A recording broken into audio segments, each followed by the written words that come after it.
I got an insight and an understanding into the way he views women. And that is what is extremely shocking. मैंने जिनकी देखी है, they look ugly. मेरा एक family में एक कोई रिलेटिव है संकेत नाम का, उसकी शादी हो रही है. मेरी मम्मी ने उसकी वाइफ की फोटो दिखाई एंड मैंने बोला मम्मी मजाक नहीं कर रहा, आज इससे सुंदर लड़की मैंने रिजेक्ट की है. तुम जो लड़कियां की फोटो डाल के अपने आप को प्राउड दिखाते हो, ओ माय गॉड मेरे पास इतनी लौंडी आ रही है, उससे सुंदर भाई रिजेक्ट हो जाती है. We want justice. We want justice. We want justice. We want justice. Not what he did, but what he thinks that led him to do what he did. So from my point of view, we were kissing. She started to grope me and undo my pants, and then perform a bit. And then from that point on, she got up, and then she's like, "No, it's too much." So I sort of grabbed her. So I suppose it wasn't really her forcing it or me forcing it or anything like that. It was sort of like, there was an attraction there, but I wasn't really engaging into doing anything. And it's not just he who thinks that, it's a societal problem. ताली दोनों हाथों से बजती है, आपको भी पता है. अगर लड़की सामने से कुछ करेगी तो लड़का तो ऑब्वियस है, उसको प्लस पॉइंट समझ के उसको फिर से छेड़ेगा. So you are saying that women invite rape? हाँ. We want justice. We want justice. We want justice. We want justice. कोई शरीफ लड़की होती है रात को 9 बजे मतलब नहीं घूमती है. लड़के भी उतने उससे ज्यादा जिम्मेदार है रेप के लिए, ये लड़के हैं उससे ज्यादा. In fact, the opposite. Mukesh's attitude is, why are they making a fuss about us? Everybody's doing it. Dolphins actually forcibly isolate one female and slap her with a tail and then forcibly copulate with her for weeks. So basically this is tantamount to gang rape, as long as we are anthropomorphizing, because we have to understand that animals do not have any moral compass. गले में गला दबाकर मारा गया. David, it's not hard to kill somebody.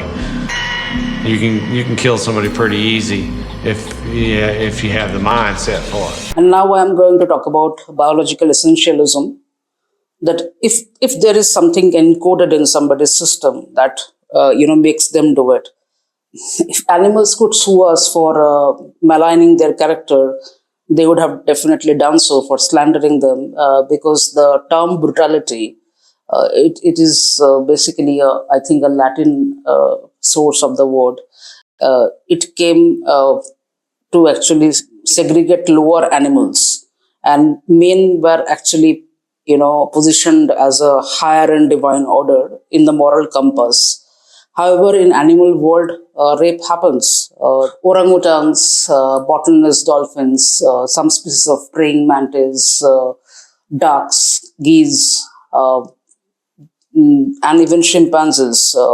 Sometimes it has been noticed that there is a forceful coercion for copulation.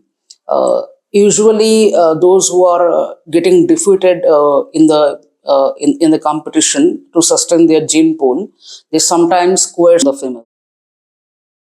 And there's one baboon, what's the name? Yeah, male hamadryas baboons they form tight harems by kidnapping child brides, and they maintain this tight reign over the harem through threat and intimidation.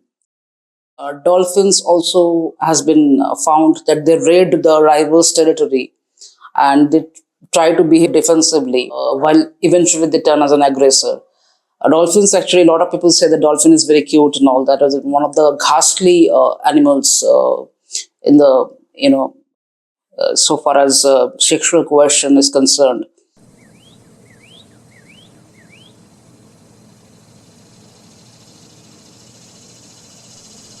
That across the country, governments don't have money to provide basic facilities to doctors who are doing night shifts and to women doctors whose concerns of safety, physical safety and security We are not discovering on 9th August. We have seen this happen. Apparently, they found a diary, some pages of a diary of the dead doctor, the victim, the rape doctor, the victim. They found a diary. Maybe that will give us some clues. I'm hoping that will, if it has been found, because all you keep getting a message. नहीं, अधिकांश विज्ञापनों में एक अर्धनग्न लड़की ही होती है जो आपको भोग के लिए उकसा रही होती है. Cases with the CBI. I hope the CBI communicates. I hope there are regular. Work and be safe, then we are denying them the basic conditions of equality. After the principal resigns from this medical college, he's sent to another hospital. He's appointed as a principal of another college. If we think in terms of human morality, ducks are the worst in terms of rape.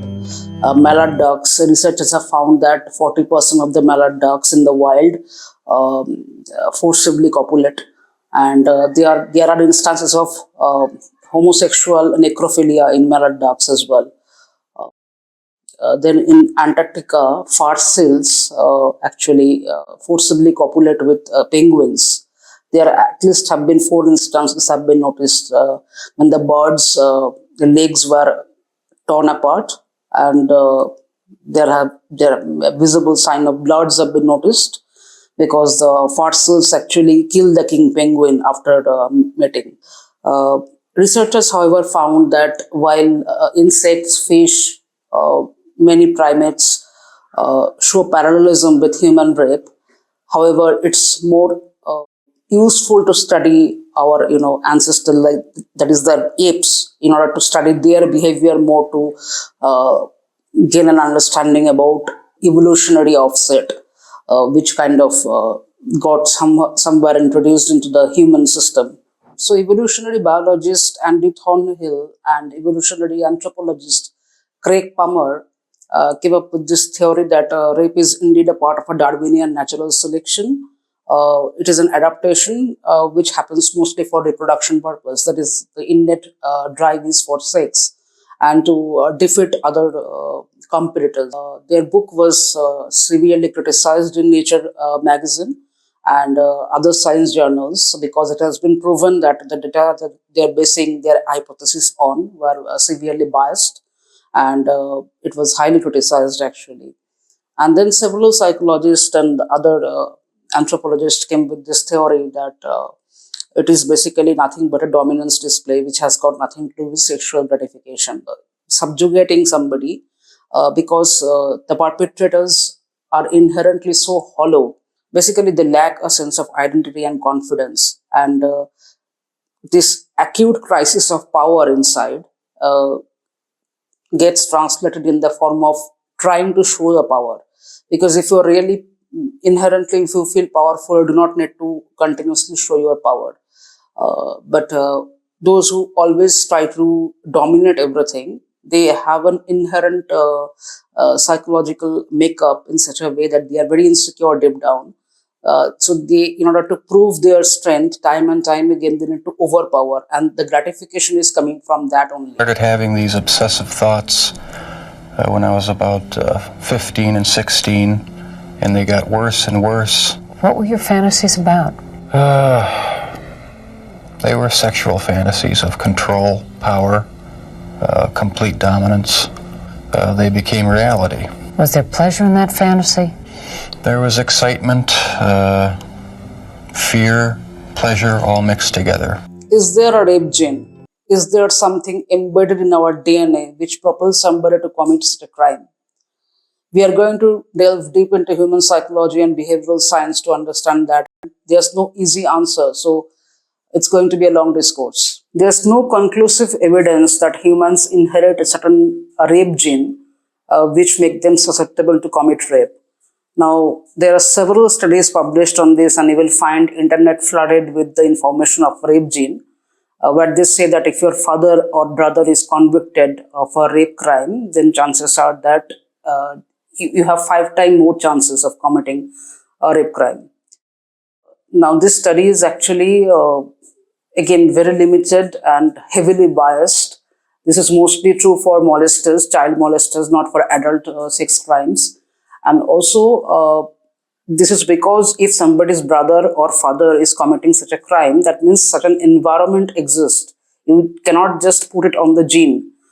There's no such, according to the scientific studies, no such gene has been identified which you can inherit, which will compel you to commit rape. However, there is a specific gene called warrior gene, or it's genotype basically, or a criminal gene, which creates this propensity towards violent behavior, because it reduces the bar towards fear.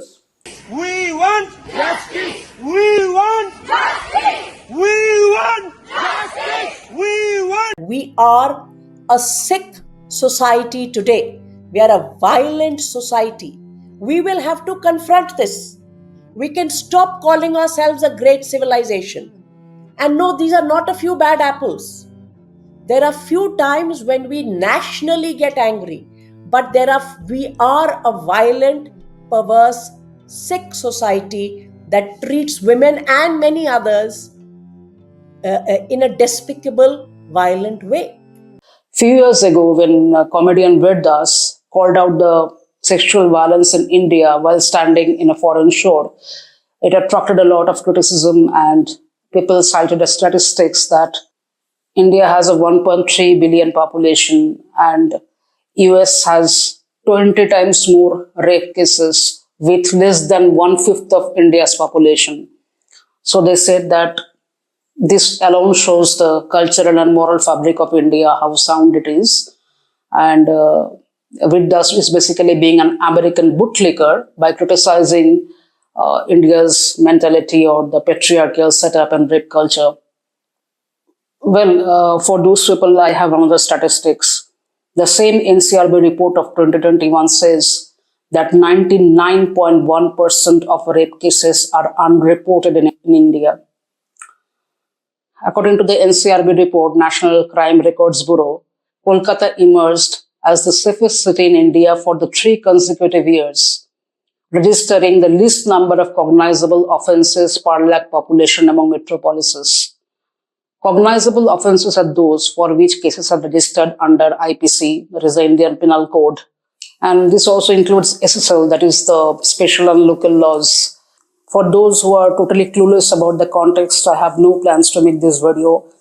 In fact, very ironically, I was making a peacock courtship video and I named it as 10 minutes of pure joy. And I had plans to release the video on Independence Day. But I cannot bring myself up to post that video when all I am feeling is absolute horror. If you are not new here, you know that I mostly make nature, wildlife, travel related videos. But when something shakes me from inside, I cannot, stop talking about it. Just because YouTube algorithm will get confused, and I cannot possibly create another channel to talk about social issues. Like most of you, I am deeply aggrieved by what is happening and what has happened in R.G.Kar Medical College in Kolkata. I am born and brought up in Kolkata. For the first 20-something years of my life, I spent there. Justice! We want justice! We want justice! We want justice! We want justice! We want justice! We want justice! We want justice! I've never been into this hospital, but everyone knows about this place, founded by Dr. R.G.Kar, who was not only a great philanthropist and physician in Bengal, but also fought against British tyranny to establish this first non-governmental medical institution in Asia. In this hospital, a week ago, a 31-year-old doctor in the chest medicine department has been brutally raped and murdered. The victim's family was initially told that the doctor died by suicide, and the family was made to wait for 3 hours before the father finally got a chance to get a glimpse of the daughter's dead body, when they figured that her legs are 90 degrees apart, which can only happen when there is a pelvic girdles break. और ये पापा अपने dead body of the girl जिसके मुंह में खून था photo खींच के लाके मुझे दिखाते हैं. उन बच्ची का शरीर में कोई कपड़ा नहीं था, पैर दोनों राइट एंगल में मिला गया. राइट एंगल में एक पांव बेड के इस तरफ, एक पांव बेड के इस तरफ मिला गया। इस तरह दो पांव को नहीं चीरा जा सकता है। चश्मे को कूटा गया, जिसकी वजह से आंखों से खून निकल गया। और पूरा ये जो मैं बोल रही हूँ, ये पूरा पोस्टमार्टम रिपोर्ट में वायरल हुआ है। आप लोग कृपया देखिए, ये कोई मनगढ़ंत नहीं है।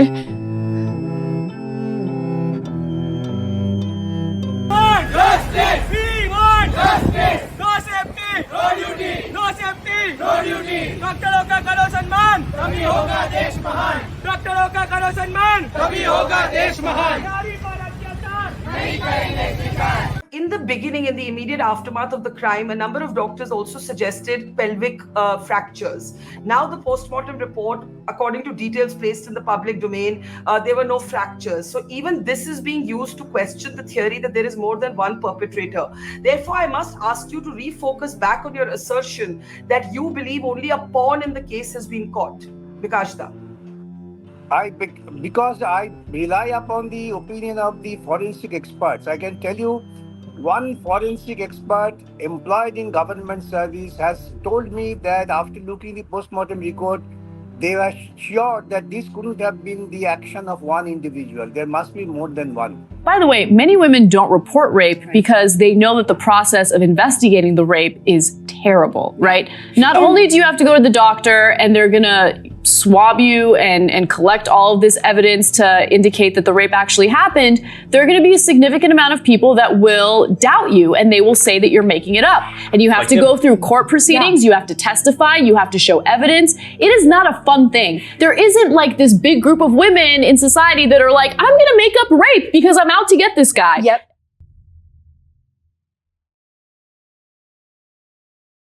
Absolutely a wrong idea.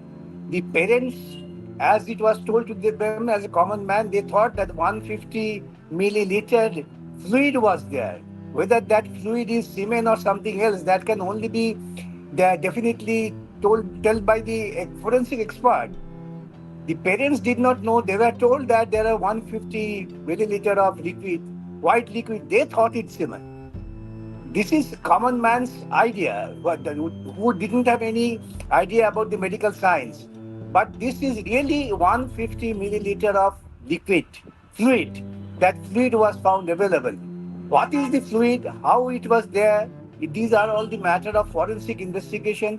कि ये घटना जो एक 31-year-old, एक meritorious student who has cracked her medical with her own stamina and her own intelligence, goes to that top and becomes a promising doctor, should not be killed, or her voice should not be smothered like this. Of course, no matter how difficult the situation is for the family, there are certain protocols that need to be followed before a dead body in questionable circumstances can be handed over to the family. However, the victim was found with no clothes on. Who commits suicide after being naked? The ex-principal of R.G.Kar, Dr. Sundip Ghosh, came under fire for allegedly trying to brush it off as suicide initially. And India uproared in anguish as it became evident that a crime of the most heinous order has taken place right at her workplace, which should be the safe comfort zone for her, where she perhaps saved few lives or died trying.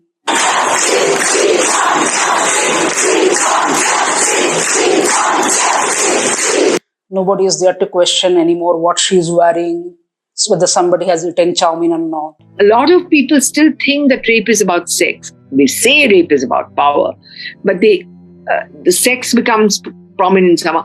But some of these victims are killed in a horrific manner. In Nirbhaya, of course. Then that poor little Banjara girl in Kashmir.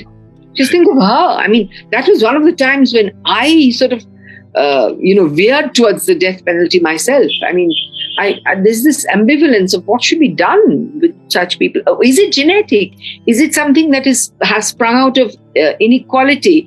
Or is it something that Lombroso said, that in his book, The Criminal Mind, I think, that, this is, these people are not fully evolved. I don't know. Really, I don't know. Of why did he commit the crime? Why? When you're dealing with a sexual sadist, is that they will inflict either psychological or physical pain on the victim, not because they enjoy inflicting the pain, but as they enjoy the suffering that the victim is going through. And so when you look at this type of an individual, the question always comes up as to whether or not it's genetics that create these monsters, or whether or not it's the environment that creates these monsters. And I personally believe that it's a combination of both characteristics that come into play. In such low self-esteem, he was so insecure in his own life that eventually he became more comfortable with people who then who would not reject him. They were dead.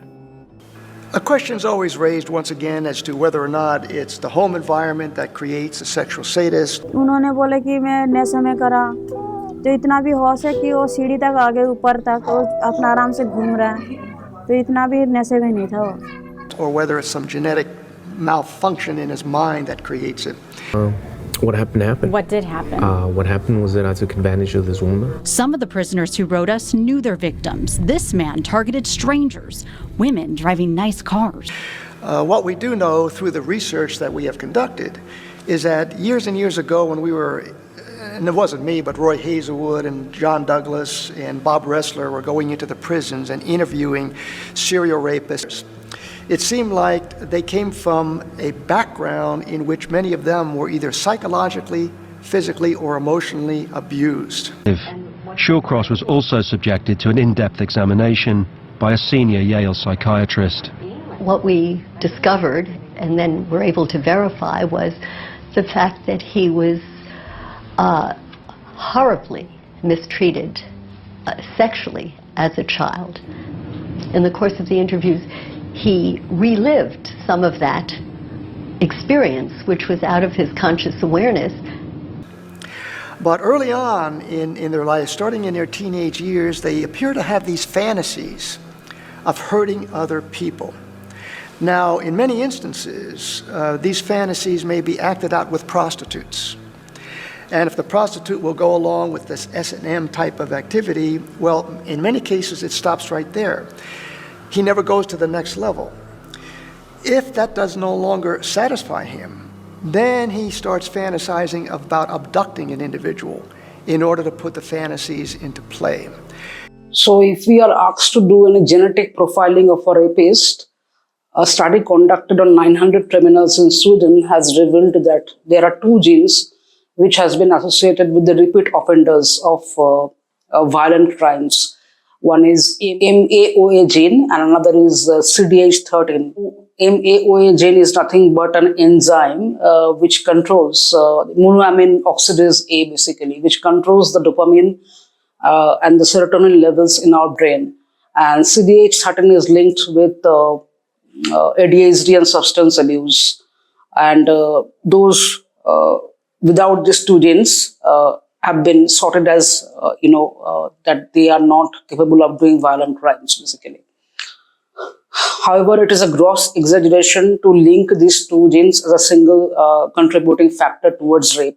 It's associated with an antisocial behavior, coupled with lack of education, though educated people also commit rape. But usually that is the trend if I have to profile somebody. Less education, either joblessness or very, menial job where they are not satisfied. For example, this one person who has been taken into custody, if you see the background, he apparently had married 4 times. And 3 times every wife has left him because of his violent nature. So already you can see the traits pretty much present. And the fourth wife died of cancer probably. So the environment, the cultural makeup, the education, coupled with your sense of, the power barometer, the extent of powerlessness and the extent of narcissism that you feel, and along with it, a hostility towards women. So ultimately, maybe these genetic makeups help to reduce the fear towards any kind of consequence, and the risk-taking behavior gets aggravated because since it is controlling your dopamine, and that's what happens with alcohol or any substance abuse, because it controls the dopamine actually in your mind. So the dopamine trigger acts in a certain way that you want more and more. In order to maintain that level of dopamine, and you actually want to experience more thrilling, exciting, triggers in your life.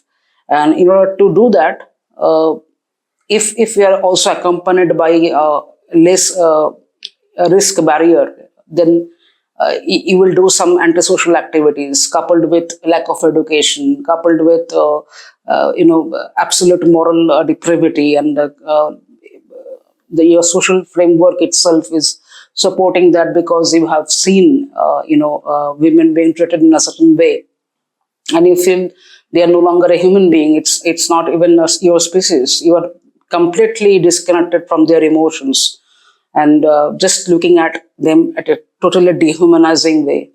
All these actually, add up to make up a rapist profile, so to speak. Alongside, there has to be an opportunity. There has to be availability. That's why people who are closest, they perform this act most often, because they have the maximum opportunity. Office से घर जा रही थी मैं। ये गाड़ी का जमाना नहीं है। नहीं, गाड़ी का ज़माना नहीं है, मेट्रो से जा रही थी। साउथ एक्स में मेरा ऑफिस होता था। मैं 7:30 बज रहे थे, मैं घर जा रही थी, and then I was walking briskly, and then there were some 6-7 guys जो ऐसे चिल्ला के बोलते कि it's so bad, but I must tell you that कि ब्रा पहनी होती तो हिलते नहीं, which was like I was like अरे, so I did the best thing I could, I ran for my life. I ran for my life. I could not have given. How could have I given it back to them? To those 7 men. To 7 men, you can't give it back to them. They said it like they will say it to 15 more people, 15 more women that आपका evening. मकसद क्या था? आप क्या करना चाह रहे थे? क्यों करना चाह रहे थे ये? नहीं, पर ये this is you have to understand, ये इतना नॉर्मलाइज हो चुका है। वो शाम को निकलते होंगे और वो ये कहते होंगे लड़कियों को। So it was not like it was a one of incident जो मेरे साथ हुआ, वरना उसकी जबान पे इतनी जल्दी लाइन कैसे है? हो सकता है वो ये लाइन और लड़कियों को बोल चुका हो, but what we have to do is that while we can report this incident and we can do wonderful things about it, we also have to first go find the safest spot. protect कर रहे हो ना? Safest spot, yeah. I immediately went to the metro station. This happened to me when I was 23 or 24 years old. कमाल की बात है सिद्धार्थ कि अभी इसकी अगर रील कटेगी, ये रील इंटरनेट पे जाएगी, आप बकायदा आप नहीं डालेंगे, कोई और डालेगा, कोई और पेज, मीम पेज, फिर उस पे लड़के कमेंट करेंगे, हाँ, कि ये तो झूठ बोल रही है, ये तो कभी हुआ ही नहीं था। तुम थे वहाँ पे? तुम थे वहाँ? नहीं, मेरी प्रॉब्लम ये है कि वो ये लिखेंगे कर क्या रही थी वहाँ पर? In things that never happened. नहीं, आप ट्यूशन से पढ़ के आ रही हो सकती हैं, आप पिक्चर देख के आ रही हो सकती हैं, आप as I was taught that if you want to sort of get those thoughts out of your head, if you want to stop having any sexual thoughts or impulses, just put all your energy into exercise so that you're too tired to masturbate or to think about sex, which doesn't work that way. No, it doesn't work that way at all. It heightens your sex drive when you work out, right? Yeah, that's what I figured. And it made me more attractive, which then made it more difficult for me to not talk to women. So yeah, it didn't help.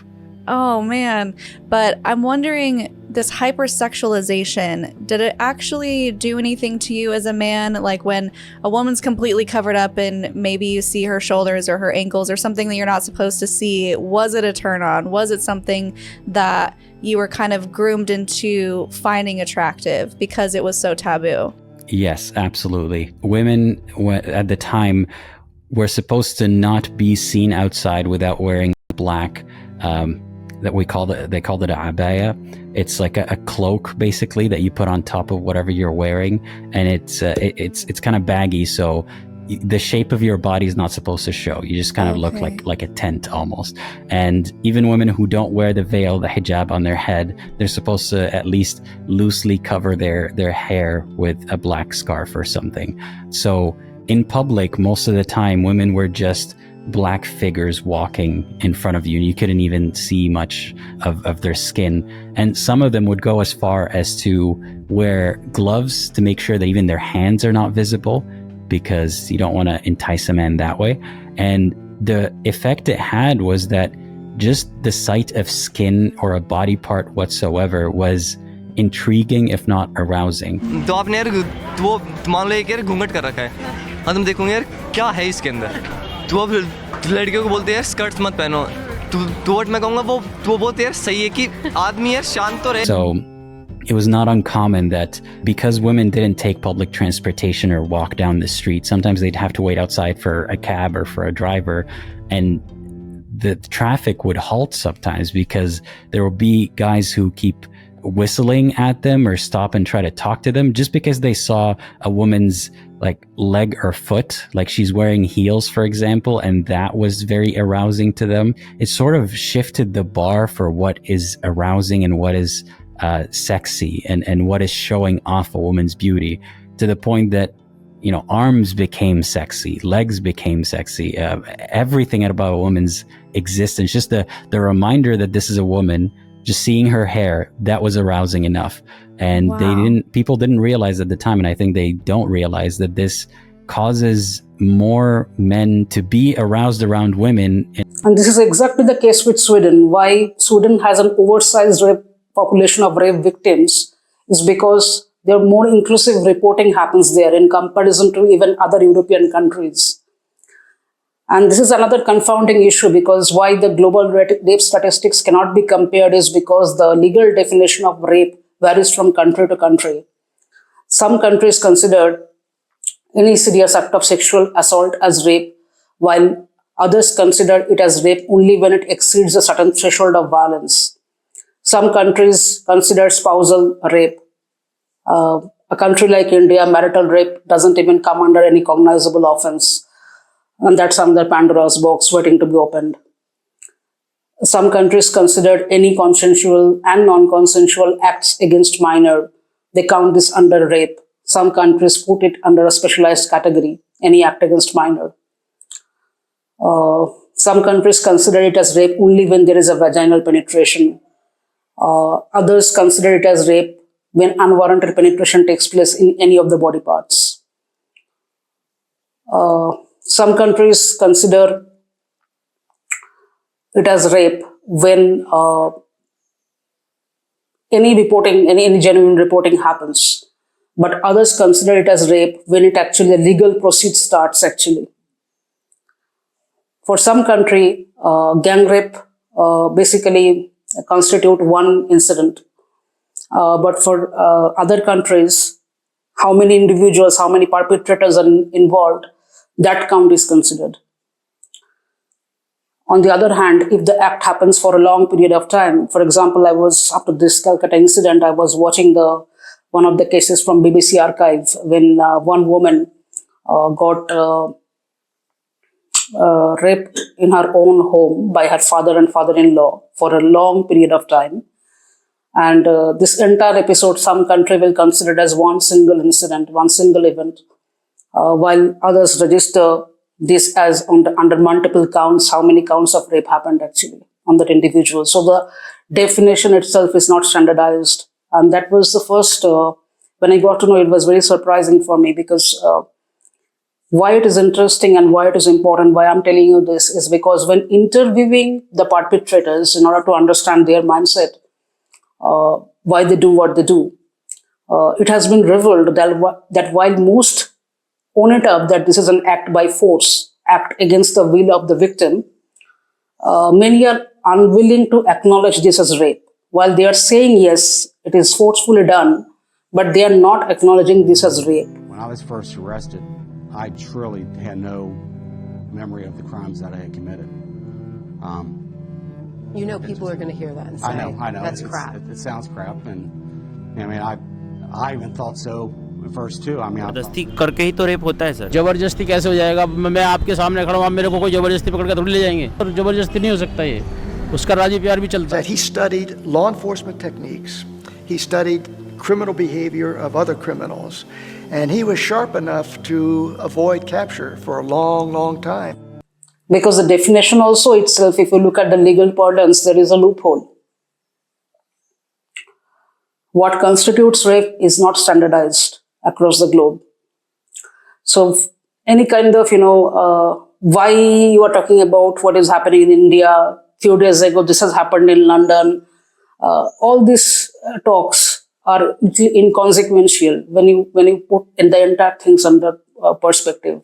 The mayor of Valladolid, Spain, his name is Francisco Javier León de la Riva, has made some very, very controversial statements about rape recently. In fact, he was on a radio show and he said the following: "I have qualms about getting into an elevator. Imagine you get into an elevator and there is a girl who is out to get you. She enters with you, tears off her bra or skirt, and flees, shouting that you have tried to assault her. Beware this sort of thing." You can't, and then he also talks about police at the park. You can't have a police officer in every park. At 6 in the morning, a young woman should be careful of where she goes, referring to women who get raped at parks, basically. रात को 11 बजे 12 बजे मोहल्लों में घूमती हैं, मार्केटों में घूमती है। क्या मतलब है? अपना काम करो, अपने घर टाइम से पहुंचो। कोई बलात्कार का मतलब ही नहीं है। The extent of social stigma, embarrassment, and different kind of injustice are much less. At least they're perceived less in different parts of the world after reporting a rape case than in comparison to what happens in India.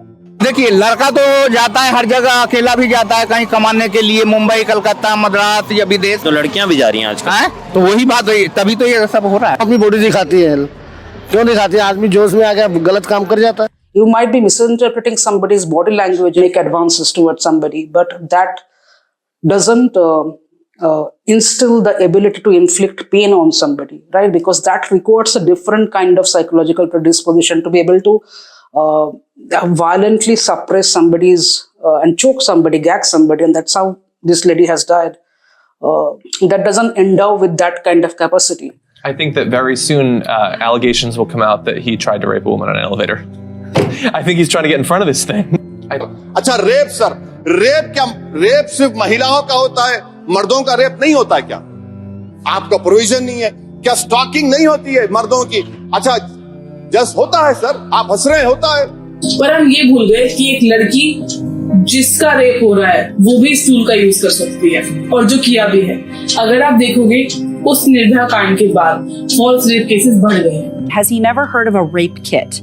I can't just tear off my shirt and go, he tried to rape me, without somebody going, okay, come down to the hospital, we'll check it out. If you look at the statistics, 91% of the rape victims are female and 9% are male. And 99% of the perpetrators are male and only 1% is female. So the statistics is heavily skewed. And you can be easily forgiven to think that rape is a heinous crime which is committed by men against women. Because it's just 1% the other way around. Having said that, I want to also ensure that we understand that males can be victim as well and females rape too. What were you thinking? I was going to do the same thing. I was going in, and I did. I already know I'm going to choke him, and I did. He likes it. Alright. And I'm going to walk him like a dog. And he wanted that? I have no idea, but I'm going to do it anyway. क्यों ये आप करते थे, क्या वजह है? Sir, मैं दारू पी लेता था, तो मैं कुछ ज्यादा दारू पी लेता, मेरे दिमाग में पता नहीं क्या हो जाता था। अच्छा। फिर मैं ऐसा काम करता। अच्छा, और कितने बच्चों को मारा अभी तक आपने? सर 14-15। 14 बच्चों को? क्यों मारा? बच्चों को मारते क्यों थे रेप करने के बाद? चिल्लाते थे और ताकि किसी को बताना नहीं। अच्छा, इसलिए। How did you get them alone? Grooming. I would check out their family situation. I would check out their clothing to see how well they were, financially. I would check out their social interaction with other kids. When we were on the ballparks or on the gym floor, I would make sure which ones I wanted to molest. I would give them special attention, congratulate them, talk to them when I know that I would never be allowed to talk to anybody else. Aside from everybody, I would give them the attention that an official is not supposed to give anybody. And it made them feel like, wow, he's paying me attention. You know, it is a direct form of grooming. तो बहुत जघन्य था। इसके अलावा कोई भी बलात्कारी के प्रति ना तो उसके मनोवैज्ञानिक विश्लेषण होने चाहिए, ना उसके प्रति दया होनी चाहिए।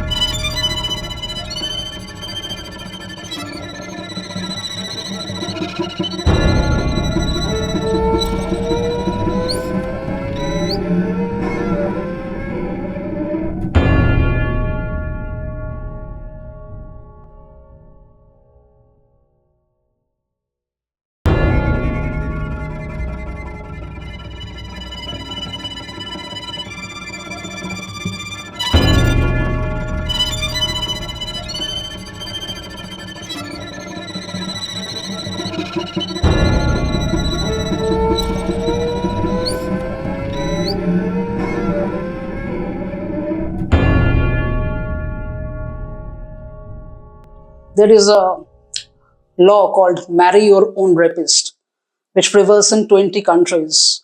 Beats me, but according to the UN report, there are countries, for example, like Russia, Venezuela, Thailand, Kuwait, where a perpetrator's sentence can be overturned if the girl decides to marry their rapist.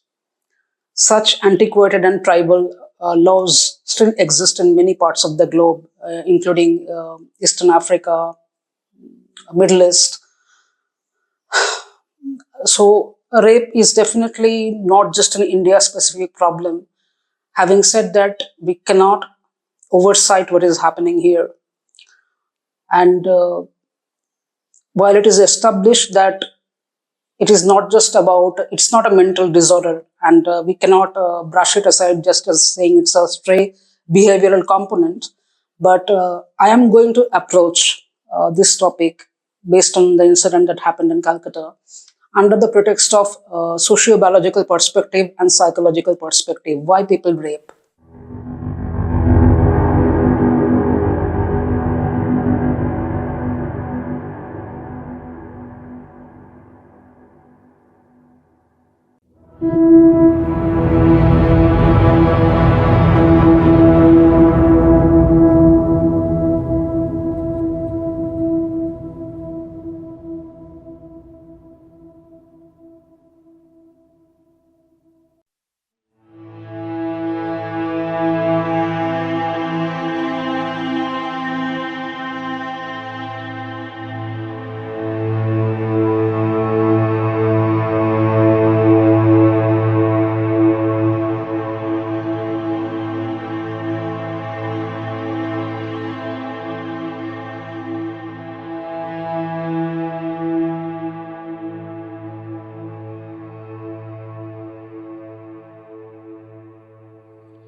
On an average, 86 rape cases are lodged in India daily, and over 49 cases of crime against women are reported on an hourly basis, which not only includes rape, but also human trafficking, online harassment, abetment to suicide, kidnapping, etc.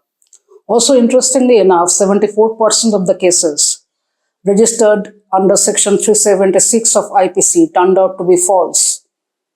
They are false accusations. And that's a huge number. I was very surprised. These false accusations, 40% of them are made by victim's family when couples elope out of their own will. I'm talking about India. And 30% are falsely registered by females when an arrangement has gone wrong, when the female has become pregnant, or the male doesn't want to marry the woman after promising, or the female claims that marriage has been promised and that's why they have willingly participated in this act. In some countries, only male on male is considered as rape, while in other countries, female on male, female on female, and any other possible variations are also considered as rape.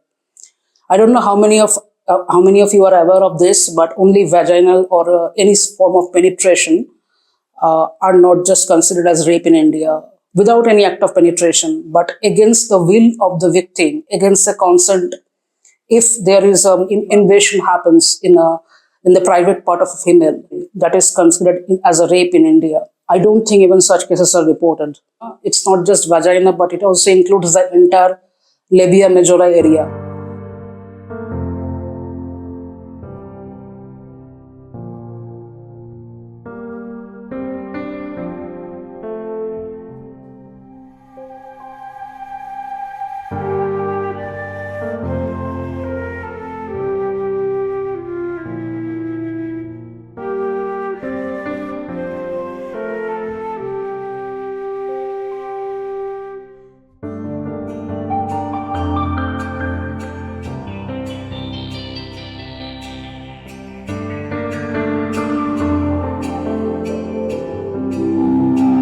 We have established that the victim and perpetrators can be of any gender and any gender identity, but the percentage is really negligible.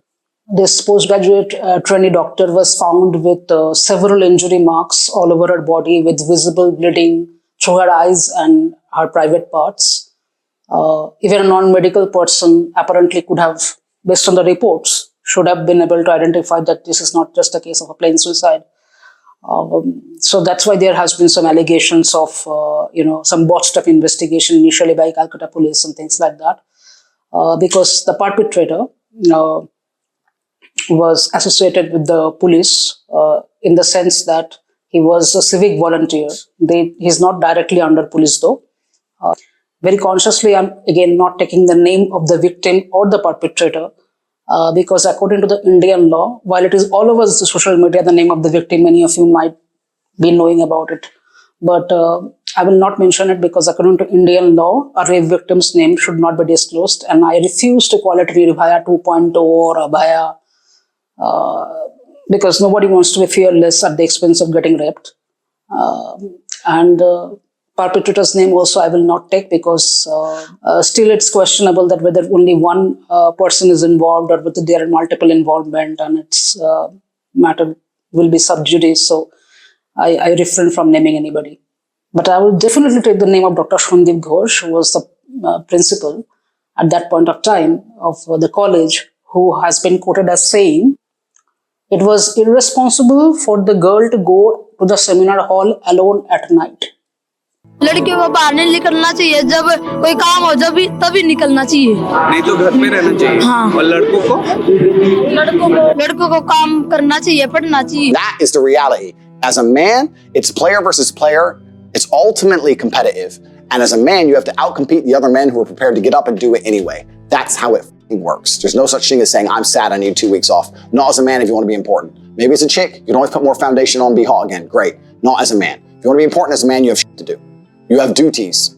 This is how it exists. This is how it's always been. This has its psychological mindset rooted in something called MWD or Madonna-Whore complex, Madonna-Whore dichotomy, where men actually polarize women into two different parts, right? So they either see women as a, helpless, beautiful, chaste, pure entity, or somebody who is a slut, somebody who sexually promiscuous, and they have dressed in this certain way, which actually kind of, which is encouraging me, and they're asking for it, how they dressed and all that.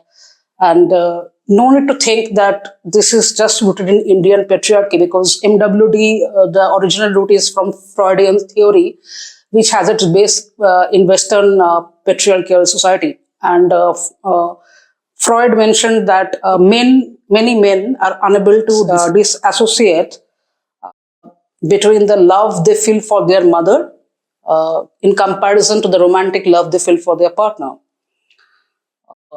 In a typical patriarchal society, they have seen that their mother has endured a lot of injustice and oppression.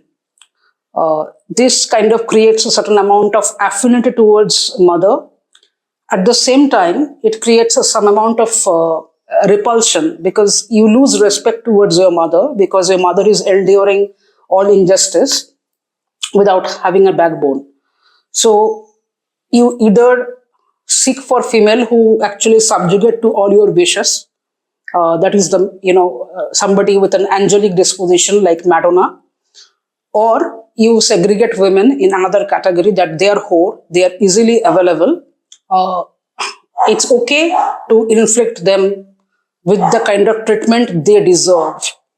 This is the mindset it comes from. भी P रही हैं, शराब भी P रही हैं, देखो सरेआम P रही हैं। इनके 5-5 6 फ्रेंड हैं। بقيت هنيك كل يوم إهانة واغتصاب والدرب كل يوم حاولت أكثر من लड़की को जला दिया उसका रेप करके उसमें उस लड़की की गलती कैसे हो सकती है हो सकता है उसकी ये गलती है उसने कुछ कपड़े ऐसे पहन रखे हों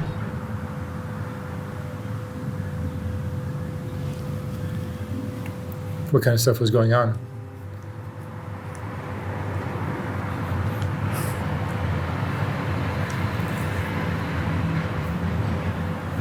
अंग प्रदर्शन होएगा तो भैया अच्छे अच्छे का दिल मचल जाता है इतनी बड़ी बड़ी कच्ची पहन के घूमती है बताओ आजकल तो बड़ी बड़ी फैक्ट्रियाँ लगी हुई है जिसके अंदर कपड़े बनते हैं उनके ऊपर कार्रवाई करनी चाहिए कि अभी आप ऐसे कपड़े ना बना के भेजें मार्केट के अंदर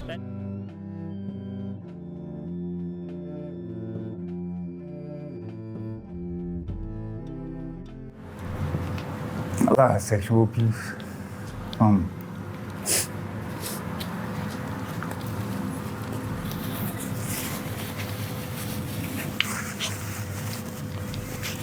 For my sisters and my brother. मतलब ये जो बलात्कार हो रहा है ये लड़कियां खुद भी करवा रही हैं आप देख लो सब समझदार हैं It was okay to rape.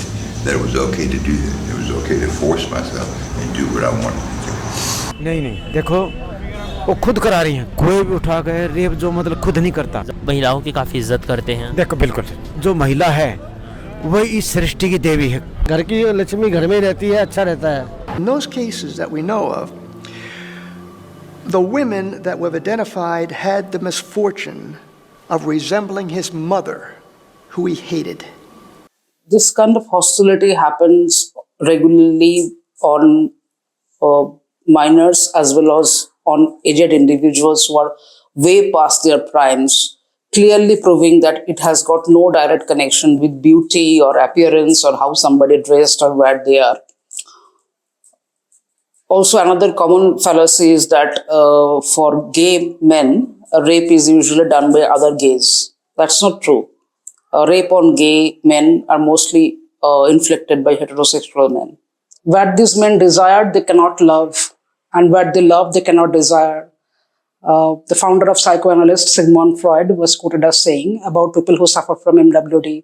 Freud theorized as while these men are capable of respecting their partners, but they eventually cannot sustain sexual attraction towards them, and because they associate sexual gratification with somebody who is sexually promiscuous and comes easy, so that they can debase, insult, treat them in a certain derogatory way. And this introduced a certain amount of sexual dissatisfaction in their relationship because of this tendency towards polarity, either putting women on a pedestal and or completely, looking at them as their object of desire, which stems from misogyny, of course. Now, there is this movie called Animal, which has been released, I don't know which year, I think this year only, or I don't remember. But it was a fairly recent one, and but a lot of discussion has happened that the movie has propagated misogyny and things like that. This movie showcased nothing but MWD. I have never heard anybody talking about this, but this movie was the classic example of Madonna whore complex, where the protagonist had a wife whom he got married to almost against the will of the family in a very passionate way, but after a point of time started having another person with whom he shared a kind of, it was shown in a very different way, but it was mostly a physical relationship. And he had this troubling relationship with his father, where he's continuously trying to win approval of his father. Essentially, you are dealing with a man-child and who cannot distinguish deep down and was still looking for father's validity because they never had a healthy relationship with father, and somehow they have this a love-hate kind of relationship towards mother, which gets reflected in their personal relationship. So this first creates a desire to look at somebody as not as a human being of blood and flesh, but as an object of desire. Complete objectification happens. The disassociation takes place, so this is not a human being with the feelings and all that. But again, this doesn't establish completely that how somebody becomes capable enough to resort to violence.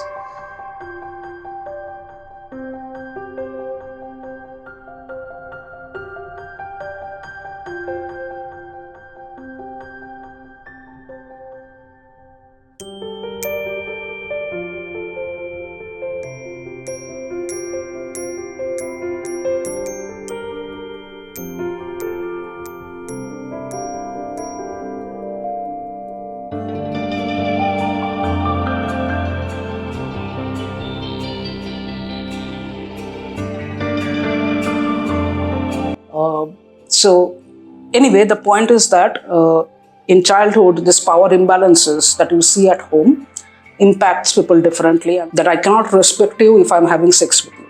It is that mindset, and this stems from very, very low self-esteem and sense of inadequacy. Of course, anybody who is part of such relationship eventually gets stripped of their self-esteem completely.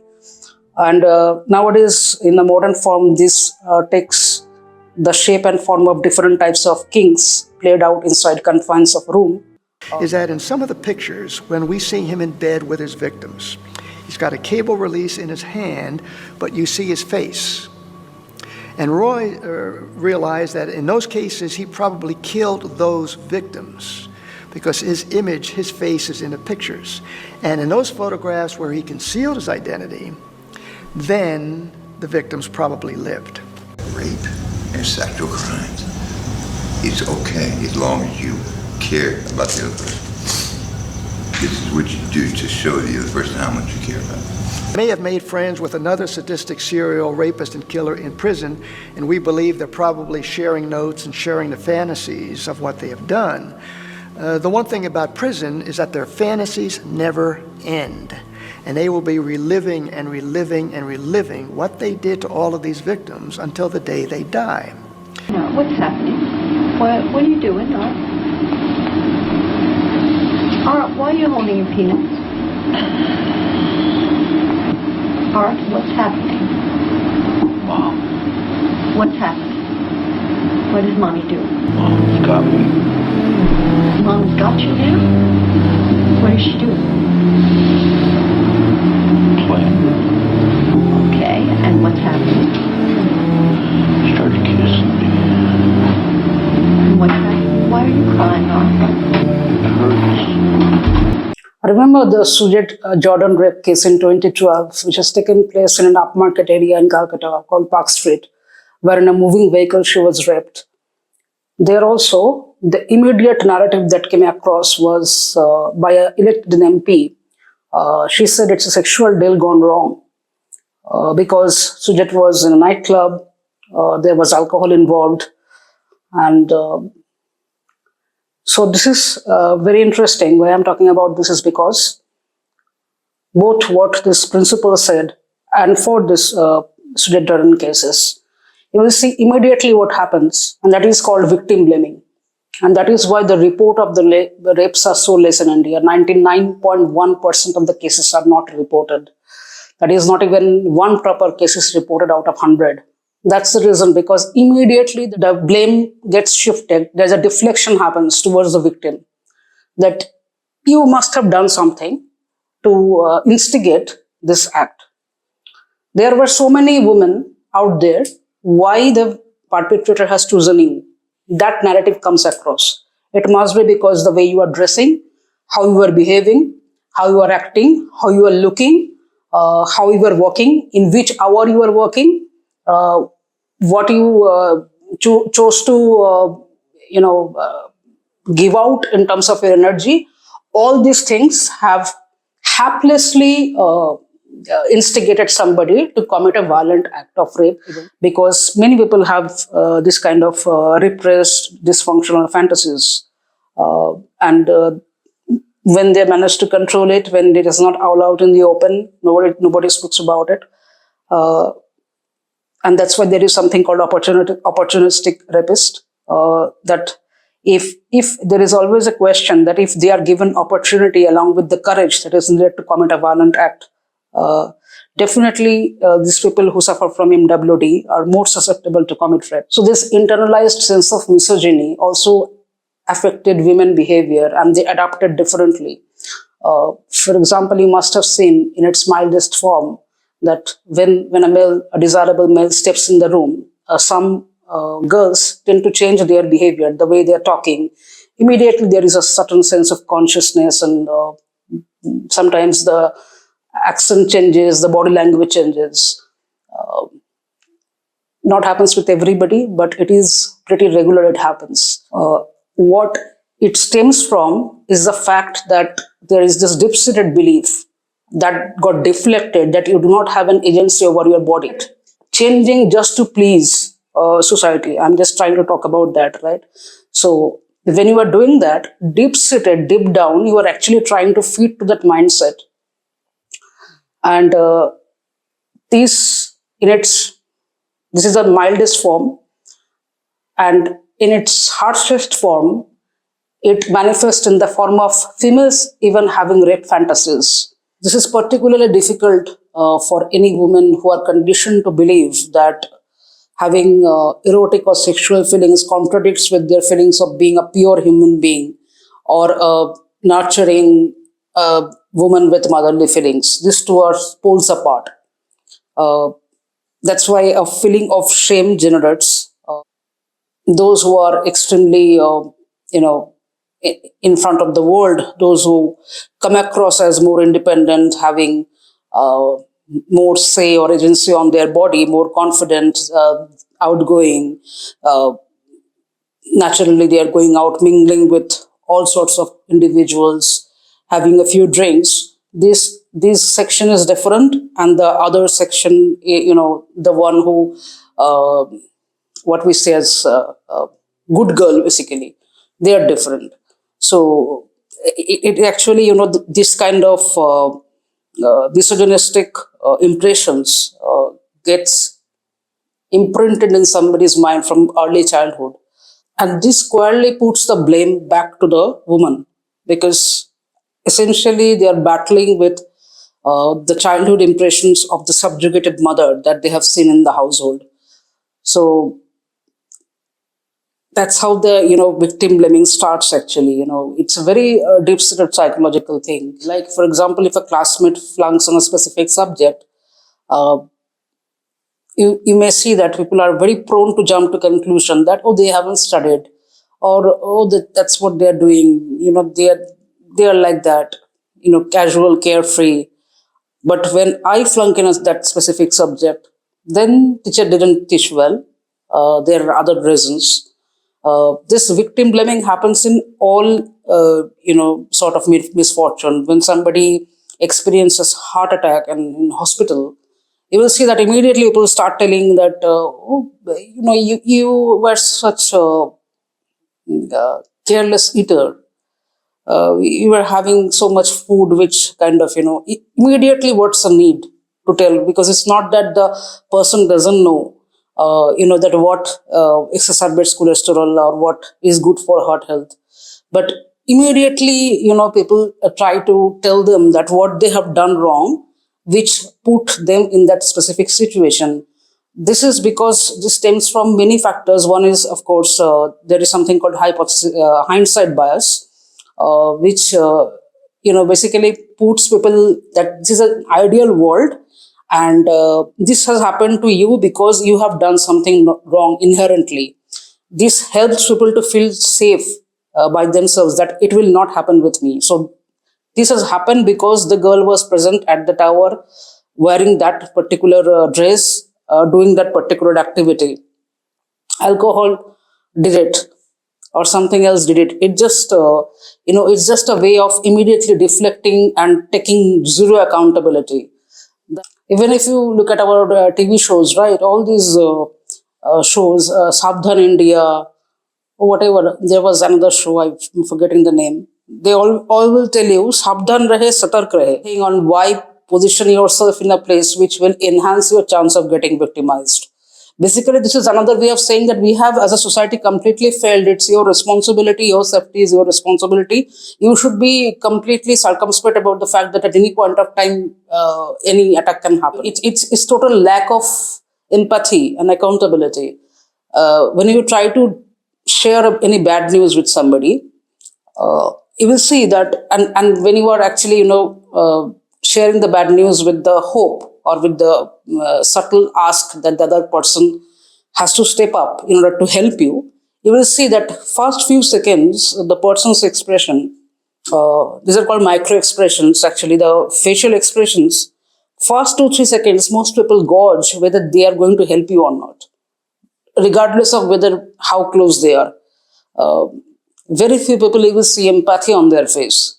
Just listening to your trouble, what you have gone through, and then probably thinking that, okay, what I can do about it, if at all I can do something about it. And if I cannot do something about it, at least if I can say something, or at least I can be there or not. So this empathy completely lacks in such situations. And it's not just India. In Canada also, for example, 97% of the rape cases do not get reported to law enforcement either. So this is, again, the underreporting is prevalent in many parts of the world. My father wasn't really around as much as he, could have been. He ran pubs in a different place, and he would come and go when he wanted. But he would be there every Friday or Saturday, and he would always go out to drink with his friends. And I was cooking from a very small age for all of his friends. So they would come over, I would prepare the meal, I would wait to clear it up, and then I would go back to bed, and my mum would stay asleep and my brothers would be asleep. It was kind of my job. And it was when I got to 14, something happened that really made me realise that things were not normal in my life, let alone, in the household. Can you expand on what you noticed wasn't normal? Yeah, I was the victim of child abuse in the form of a gang rape at the hands of my father. And it hurts because I only admitted this to myself a couple of years ago, but he was the first person to actually hold me down. I didn't make eye contact, obviously, with anyone, so as a young girl, I was literally thrown from table to floor. I was bitten, I was punched, I was kicked. It wasn't just a rape, and people don't understand when I say that, and I don't know what just a rape is, but it was a real vicious attack, of almost a frenzied attack on just an innocent child.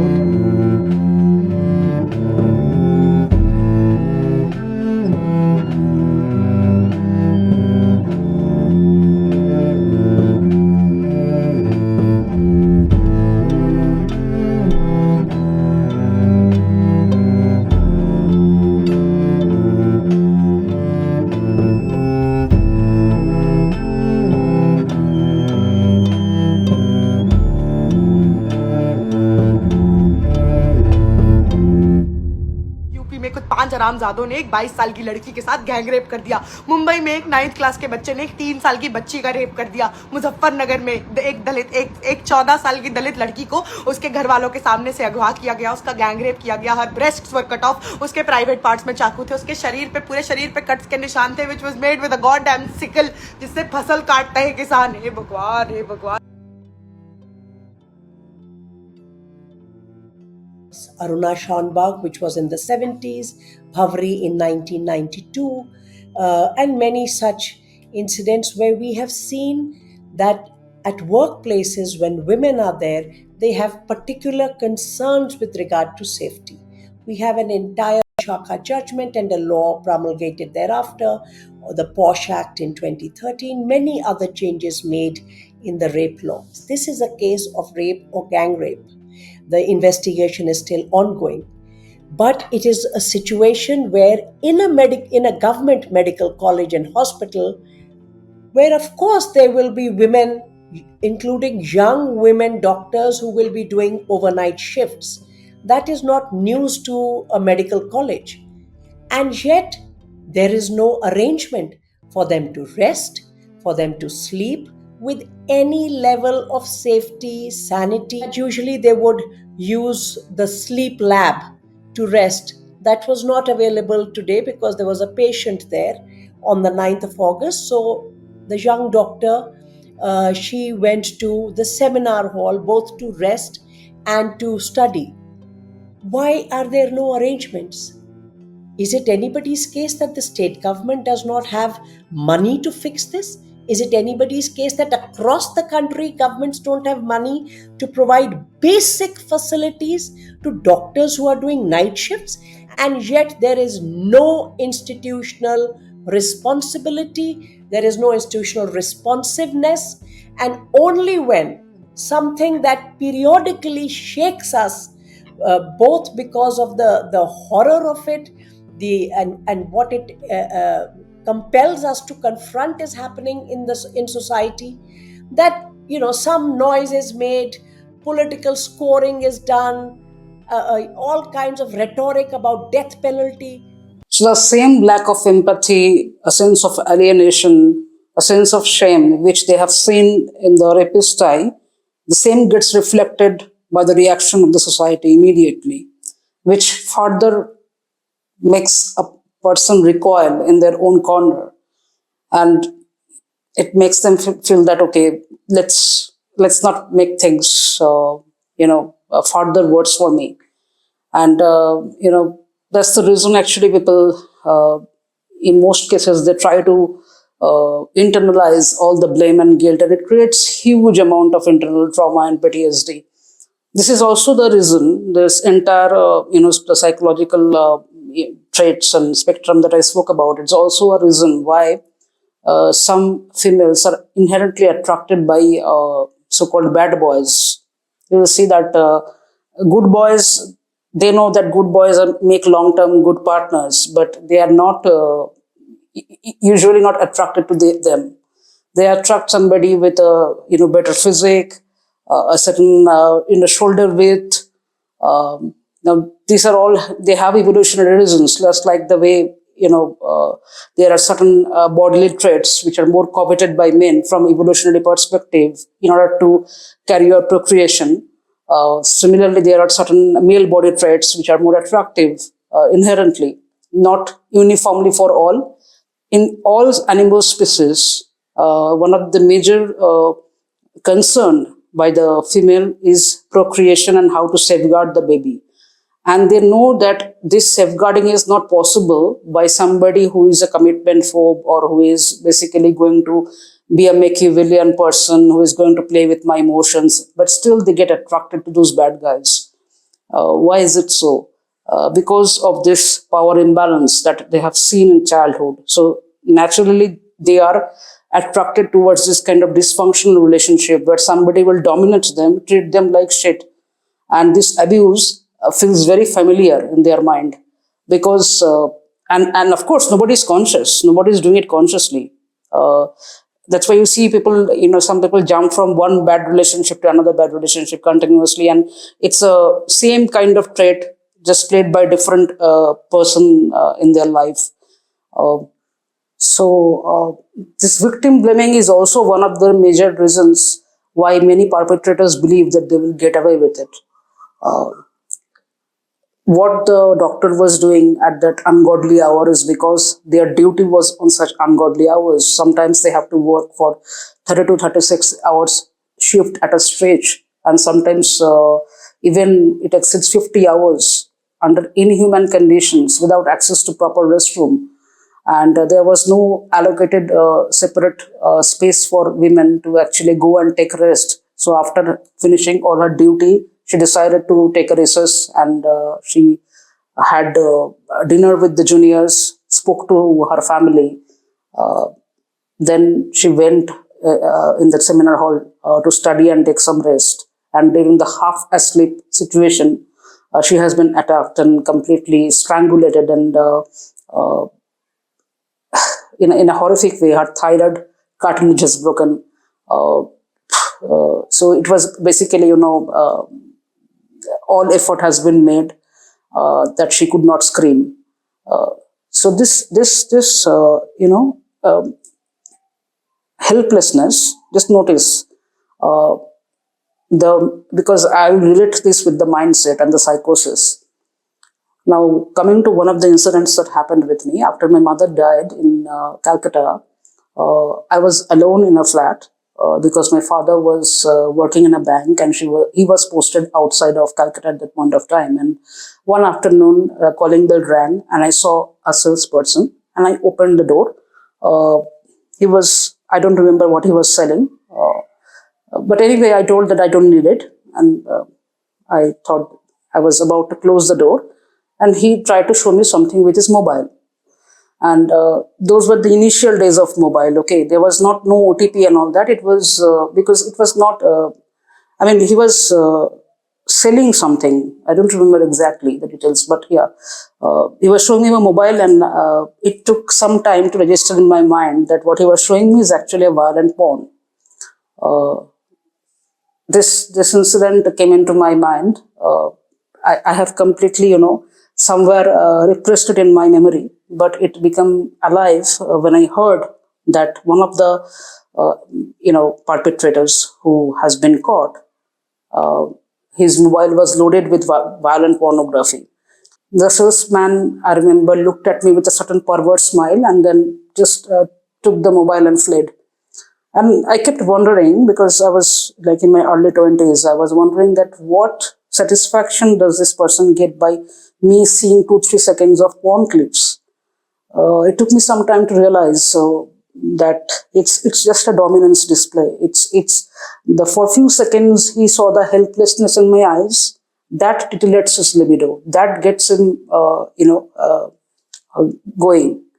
So we're talking about an influence that is the influence of violent types of media and violent pornography, which was an indispensable link in the chain of behavior, the chain of events that led to the behaviors, to the assaults. 30 in the afternoon on a fairly well-driven road. She was walking along the side of the road, and I just stopped the car, got out of the car. At one point, he even bragged about the strength with which he strangled his victims. It was an insane strength or something, and because I got a kick out of it because the prosecutor had no idea that was coming. In criminal profiling techniques, I always remind them to keep an open mind. You may be going there looking for certain types of evidence, but if you find something else there that may help another detective solve another type of crime, for goodness sake, just don't shovel it away. So, not all acts of sexual assaults are, goes to an extreme length, but on a passive level, continuously violence happens with women and men. I don't know the statistics, but I'm very certain about the fact that at least 1 out of 3 women in India have experienced some form of sexual abuse at some time in their life. Just by looking at my surroundings, just by hearing stories, I know that this is like hardly anybody, be it a public transport, be it on the road. So all these, places were uncontrolled, right? But for example, it happened with me in my home. I was standing in my home. Now the question, why did you open to a salesman when you are staying alone? This kind of question our elders even ask. This was, and they all blame the woman for going out. Of course, I personally don't think it was very wise of her to go out to these men. I mean, if you are carrying I don't know. I'm not saying I'm blaming the victim. There's no way I'm blaming the victim. But if it were my daughter, I would say it would be, because it's not a perfect world. It's not an ideal world. In an ideal world, a woman should be able to go out. Men should not be able to say, no, she's been leading me on. In an ideal world, when a woman says no, it should mean no. But it is not an ideal world, unfortunately. So if it were one of my daughters, I would say, I think it's wiser not to go out at this time of night with these drunken men alone. But which does not mean that I'm blaming the victim. I'm just waiting for an ideal world.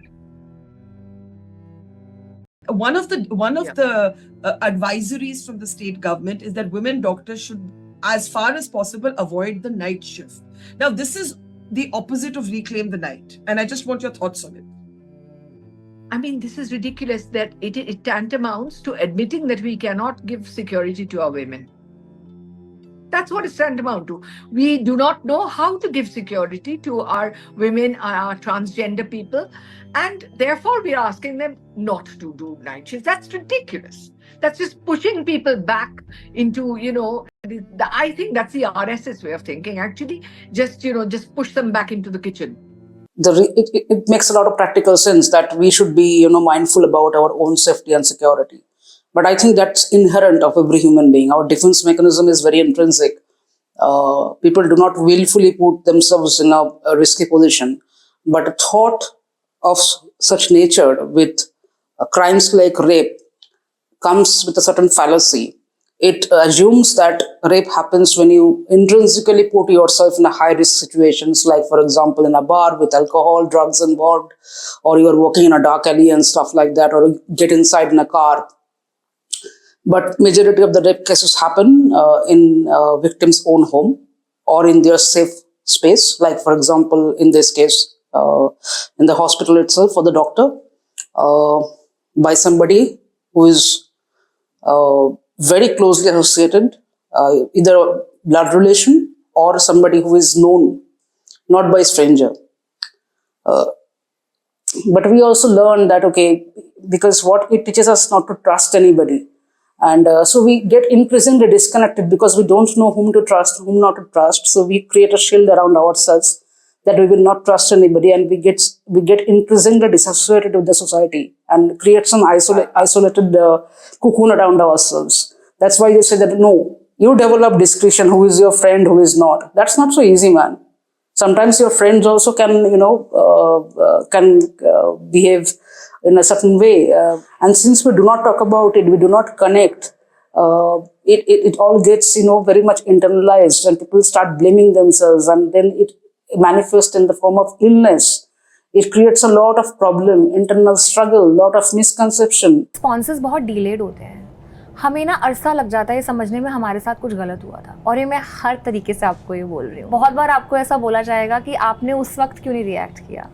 उस वक्त react नहीं किया कि उस वक्त तो समझ नहीं आया ना, उस वक्त तो फ्रीज हो गए. बहुत लोगों को अरसा लग जाता है समझने में कि 20 साल पहले उनके साथ कुछ अब्यूज़ हुआ था, उस अब्यूज़ ने उनकी ज़िंदगी को किस तरह बदला है. तो आप नहीं मेजर कर सकते कि किसी का रिस्पॉन्स टाइम कितना हो सकता है. तो कभी कभी आपको ऐसा लगता है कि यार मैंने कर क्या, यार मैंने बोला क्यों नहीं उस समय. पर ठीक है, सबके पास उस समय करेज नहीं होता. ये हमारा काम यहाँ बैठ के ये नहीं बोलना है कि तुम साहसी नहीं हो, ये बोलना है कि तुम साहस ढूंढ सकते हो. Correct. There are very few rapists actually who experience remorse. Most of them do not. And for example, the person who has been caught, if he has committed, because it's still under investigation, but he apparently said that hang me if you want.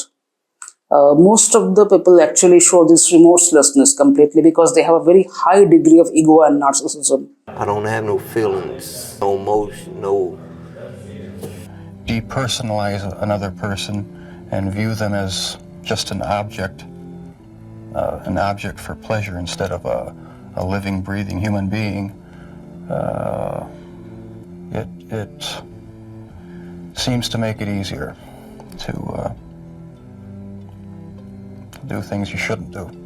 The reason why Jeffrey Dahmer was able to get away with his crimes was because of just what you are seeing here.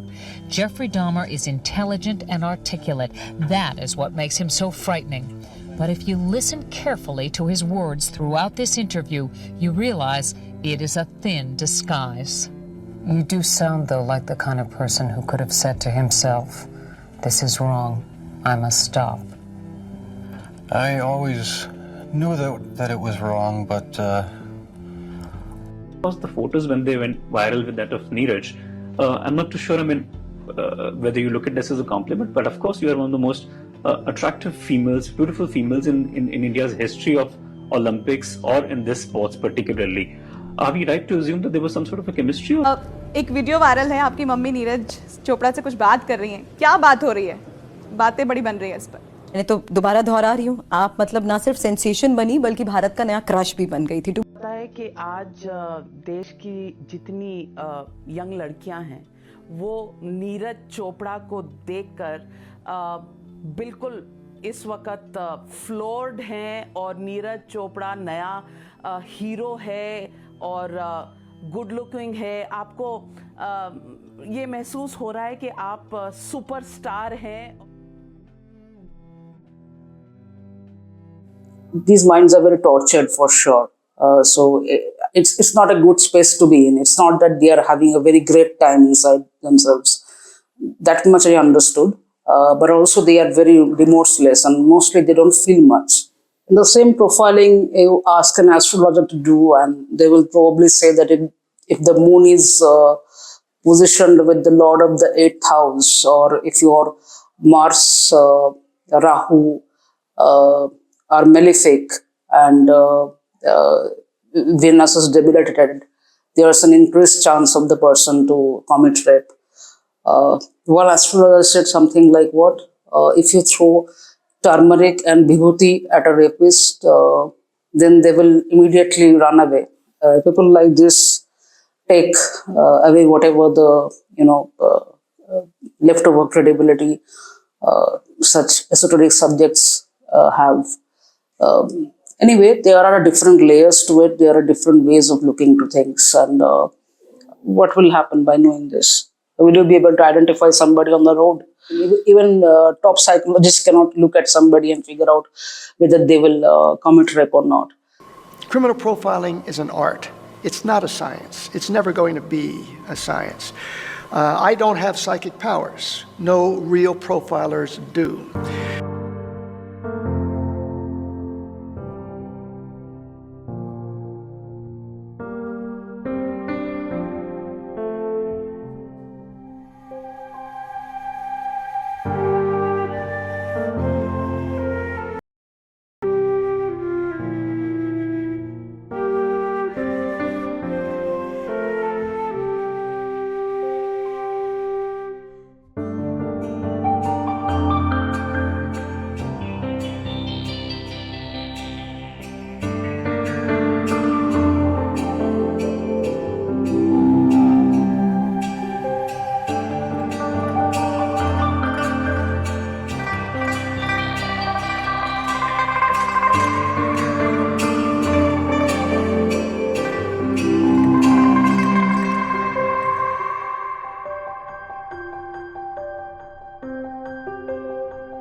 Even though 74% of the cases that are registered under 376 are false, but still, of whatever the little cases get reported, 22 cases are at least true, if I go by that statistics. So that means every day we have to create outrage for 22 cases, right? But that doesn't happen. Once in a blue moon, one particular incident happens and that takes the entire country's imagination and disturbs the entire country, and that's what happened with this R.G.Kar case, because some incidents actually hit us very on your face, the brutality, the situation. In fact, a couple of days ago, I was also very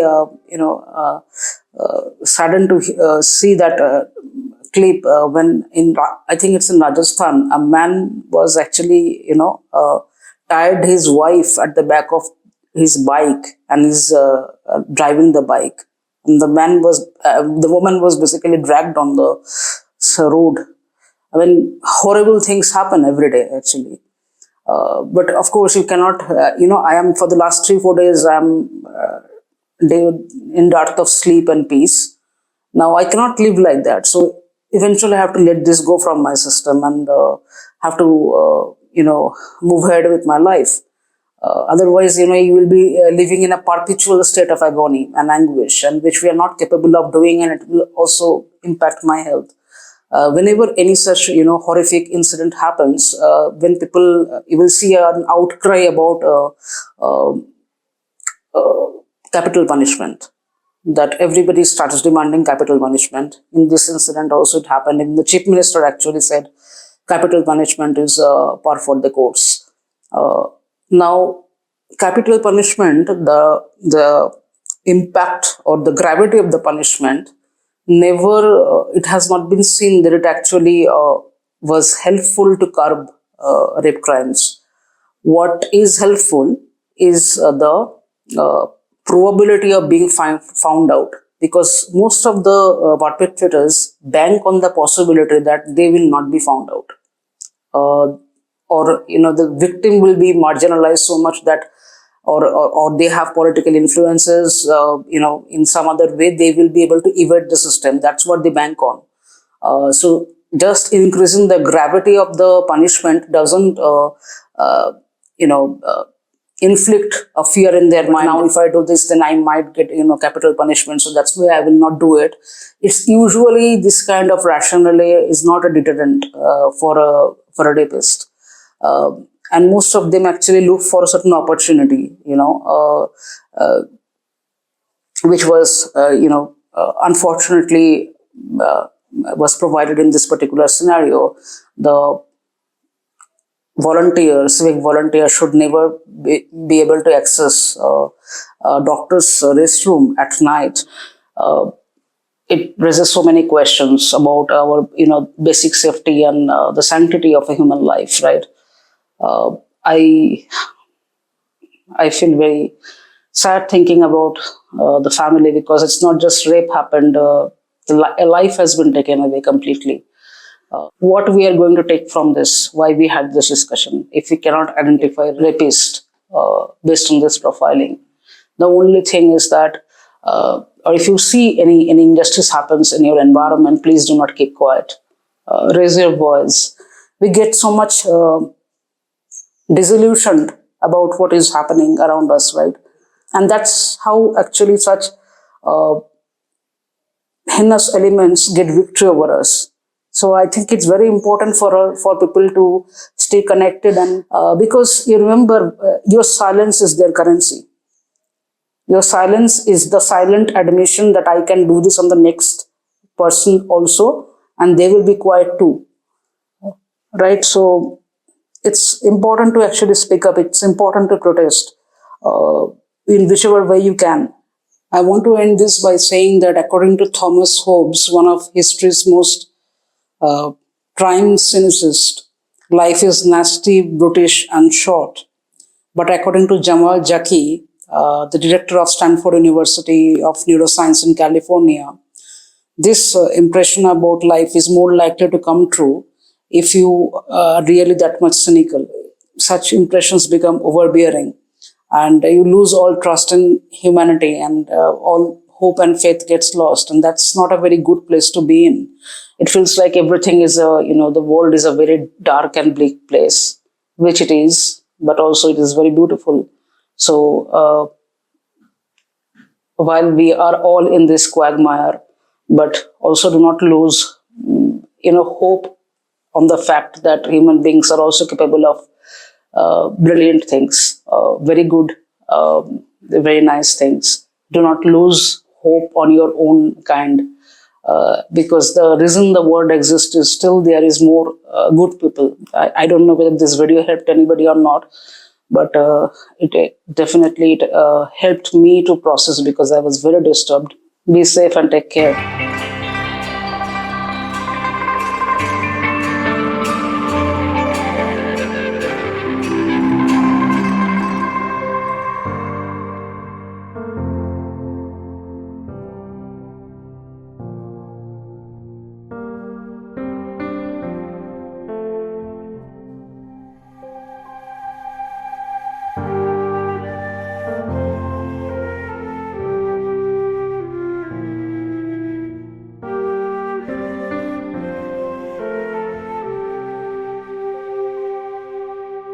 some of us, death is not a punishment.